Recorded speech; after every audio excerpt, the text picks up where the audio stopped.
so we have our grip set. Our forearm's going to be parallel to the ground. We're not having tension anywhere in our upper body. 3 fingers aren't going to move. Fulcrum is set. We know where the center of the mallet, center of the drum is.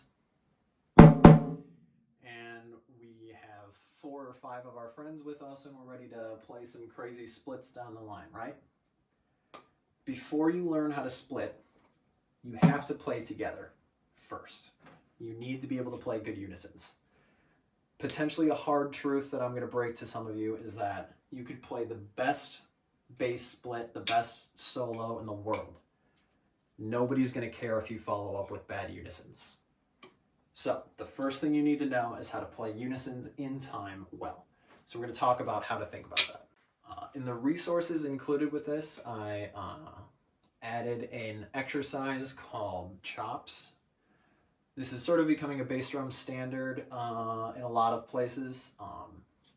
Just working on super basic timing and playing together as a line, knowing what your bass line sounds like, both from within it or if you're the tech in front of it.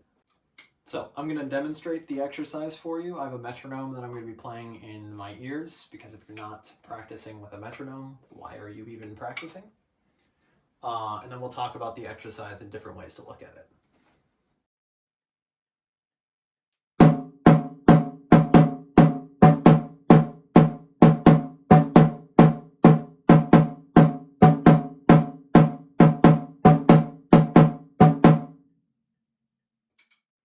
So a pretty simple exercise by itself. When you play it together with friends, whether it's just one friend or a group of 5 bass drummers, it gets to be challenging because you're trying to line up precisely and have the same interpretation of where the downbeats are and where those offbeats are. A couple important things to note. The downstrokes in the right hand are very important, just to understand when the left hand plays and how you should be feeling the whole exercise. You can obviously switch the sticking on this, play it off the left hand, and I would encourage you to do that both individually and as a line, just so that you can work on your left hand unisons as well. The real benefit of this exercise starts to come in once you're used to the ones and you can play that together as a line. Then you can add, like I just said, the ones, you can add 2s, 3s, and 4s onto it.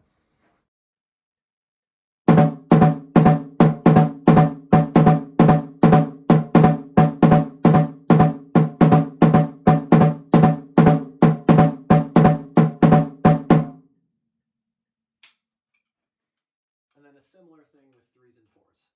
The important thing to note is that you want to make sure it's really useful if you have a metronome with capabilities of having an 8th note subdivision on it, or if not, you can just double the tempo.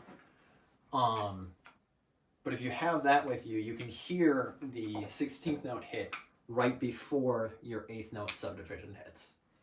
And a similar thing with 3s and 4s, I'll just play a little bit of it.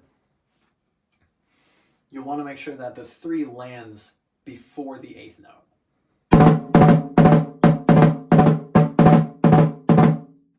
And similar with the 4, you want to make sure that the 4 ends before the 8th note. Otherwise, you're just playing a triplet with a release, right? It's not like this. It's more.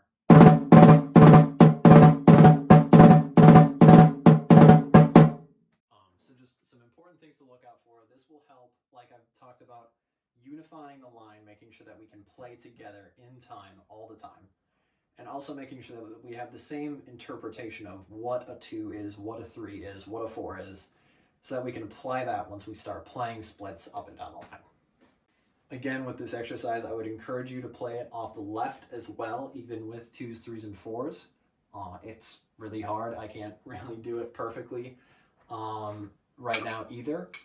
But it will certainly come in handy if you can play things off the left and the right. It will only make you a better percussionist.